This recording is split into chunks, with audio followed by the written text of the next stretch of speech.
In this lesson, we're going to talk about geothermal power.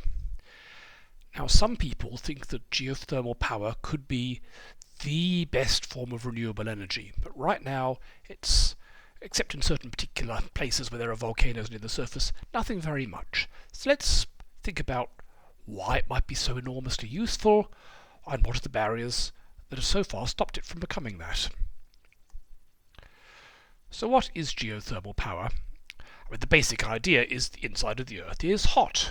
If you've ever been down a mine, you know it gets pretty hot down there. So what you do is you drill a hole and you pump cold water down, and it goes into the hot rock at some depth under the surface. The water heats up until you end up with very hot water coming back up. And you could use this hot water for heating or put it through a turbine to generate electricity. So that's the basic idea. Now, why is this appealing? Well, there are hot rocks everywhere on Earth.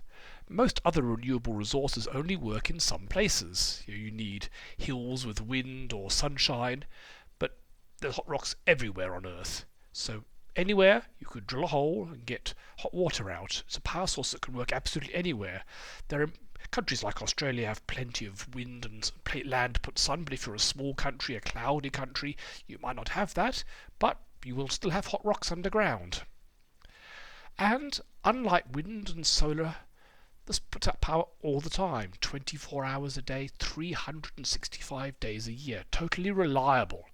You don't have to worry about backing it up in case the wind doesn't blow or the sun doesn't shine. It works day and night. And also geothermal plants can actually be quite small. You need a derrick to actually drill the hole in the first place. Once you've done that, it can just be a pipe coming out of the ground. It can be quite small. You could put one in your car park of your office building, for example. You're not planning to put a giant 30-metre high wind turbine or something like that, or cover fields with solar panels. So where's geothermal right now? So right now, geothermal energy is only really used in places where there are hot volcanic springs, so hot volcanic rocks very near the surface and lots of groundwater circulating around. So you've got hot rocks close to the surface, so you don't have to drill down very far, and it's full of water that carries the heat around.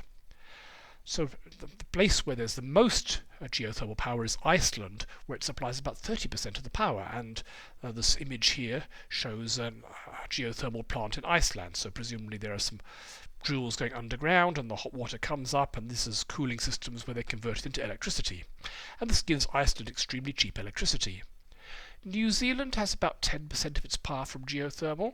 Most other places in the world it's much, much smaller because there just aren't that many places with hot springs and volcanoes very close to the surface. And most of the places where this happens, it's already been used.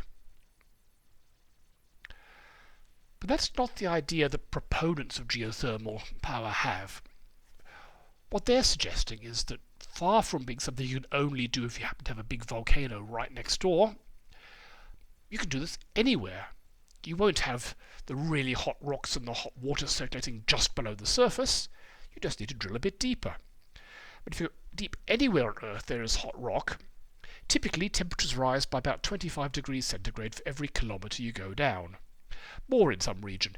Here's a graph showing the temperature at 5 kilometres depth in Australia.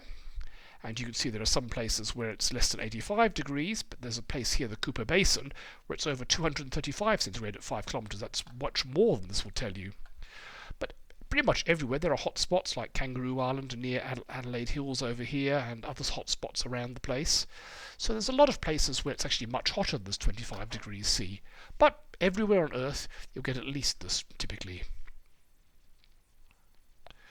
And the technology, things like wind and solar technology had to be developed, but the technology for drilling deep holes in the ground, that's been around a long time because it's used by the oil industry and the gas industry.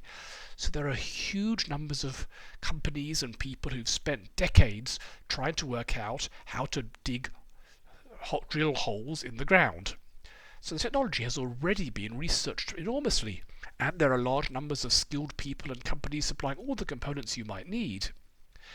And in fact, this is another benefit, because if geothermal power takes off, it might provide jobs for all these people if fossil fuel industry goes away in the future. So it sounds pretty exciting. There's a lot to recommend it, and indeed a lot of politicians in Australia, a lot of the politicians in South Australia have been very keen on this because there are a lot of hot spots in South Australia near some of the cities which might be very useful for this. So a lot of politicians are very keen, some of the oil industry people are very keen, and it sounds great.